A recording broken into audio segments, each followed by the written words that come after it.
தெறிக்கவிடும் காரம் நிறம் சுவையை தருகிறது. ஆச்சி மிளகாய் தூள் தெறிக்கவிடும் காரம் நிறம் சுவை.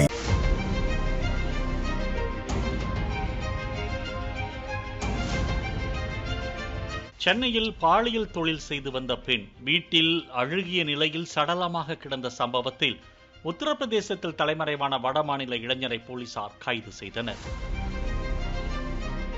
விருத்தாச்சலம் பகுதியைச் சேர்ந்த 38 வயது பெண் சரஸ்வதி. இவர் 16 ஆண்டுகளுக்கு முன்பு இலங்கையை சேர்ந்த கணேசமூர்த்தி என்பவரை காதலித்து திருமணம் செய்துள்ளார். இவர்களுக்கு 2 மகன்கள் உள்ளனர்.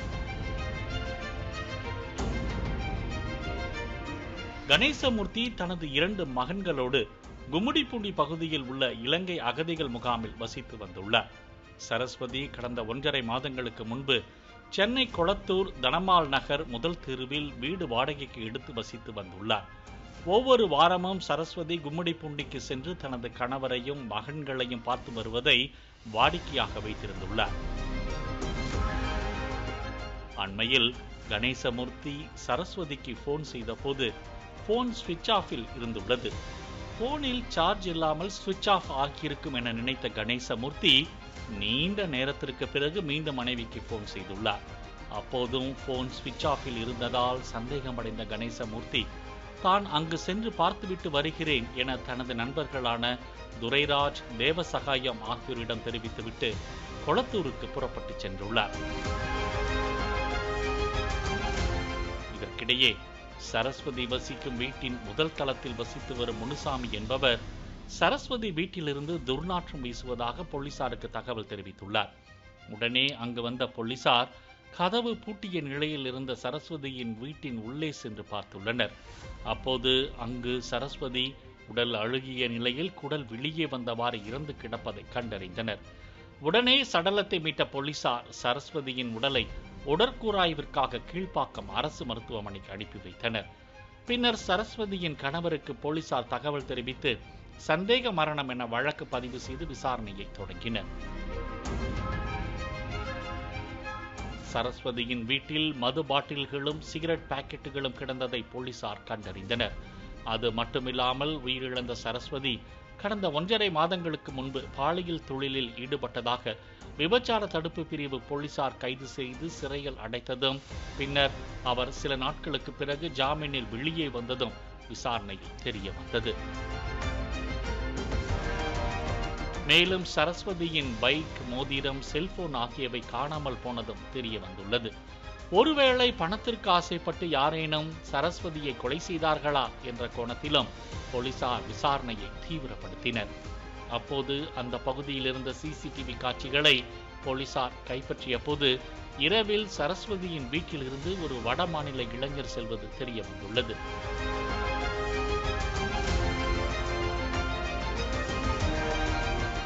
அந்த இளைஞரின் புகைப்படத்தை போலீசார் அக்கம் பக்கத்தில் காண்பித்து இவர் யார் என கேட்டபோது சரஸ்வதியும் அந்த இளைஞரும் ஒன்றாக சேர்ந்து வீடு எடுத்து தங்கி வந்தது தெரிய வந்துள்ளது. போலீசார் நடத்திய விசாரணையில் அந்த நபர் கான்பூரை சேர்ந்த மோசின் அன்சாரி என்பதும் வீட்டிற்கு 12வது மகனான அந்த இளைஞர் அண்ணா நகரில் அயன் செய்யும் கடையில் மாதம் 25,000 ரூபாய் சம்பளத்திற்கு வேலை செய்து வந்ததும் தெரிய வந்துள்ளது. அன்சாரிக்கு சரஸ்வதியுடன் பழக்கம் ஏற்பட்ட நிலையில் இருவரும் வீடு எடுத்து தங்கி வந்துள்ளனர். அன்சாரி தனது வருமானத்தை வீட்டிற்கு அனுப்பாமல் முழுவதுமாக சரஸ்வதிக்கு செலவு செய்து வந்துள்ளார். சரஸ்வதி தனக்கு கணவன், குழந்தைகள் இருப்பதை மறைத்து திருமணம் ஆகவில்லை என அன்சாரியை நம்ப வைத்ததாக கூறப்படுகிறது. இதனால் அந்த இளைஞர் சரஸ்வதியை திருமணம் செய்யும் முடிவில் இருந்துள்ளார். சரஸ்வதி தனது கணவர் கணேசமூர்த்தியோடு இருக்கும் புகைப்படத்தை பார்த்த அன்சாரி இது யார் என கேட்டதற்கு தனது அண்ணன் என சரஸ்வதி சமாளித்துள்ளார்.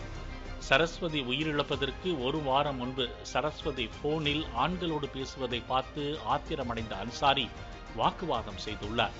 அதனைத் தொடர்ந்து இருவரும் கோவளம் பீச்சிற்கு சென்று சுற்றி பார்த்துவிட்டு சமாதானமானதாக கூறப்படுகிறது.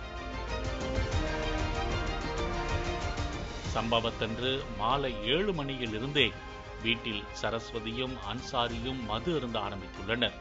இருவரும் தலா 4 குவார்ட்டர் அளவிலான மதுவை அருந்தியதாக சொல்லப்படுகிறது. அப்போது சரஸ்வதிக்கு போன் ஒன்று வந்ததாகவும் இந்த இரவில் யார் உனக்கு போன் செய்கிறார்கள் என அன்சாரி சண்டையிட்டுள்ளார். அப்போது ஆத்திரத்தில் அன்சாரி காலால் சரஸ்வதியின் வயிற்றில் ஓங்கி எட்டி உதைத்ததாக சொல்லப்படுகிறது. ஏற்கனவே உடல்நிலை சரியில்லாமல் இருந்த சரஸ்வதி உடனே மயங்கி விழுந்துள்ளார். சரஸ்வதியை எழுப்ப முயற்சித்தும் அவர் எழாததால் அன்சாரி பதறியுள்ளார்.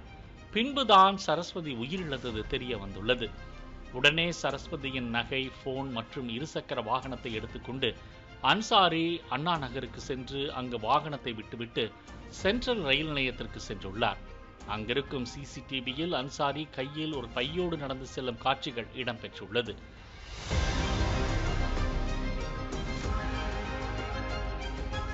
இதனைத் தொடர்ந்து சென்னை சென்ட்ரல் ரயில் நிலையத்திலிருந்து ரயில் மூலம் உத்தரப்பிரதேசத்திற்கு அன்சாரி தப்பிச் சென்றது தெரிய வந்துள்ளது.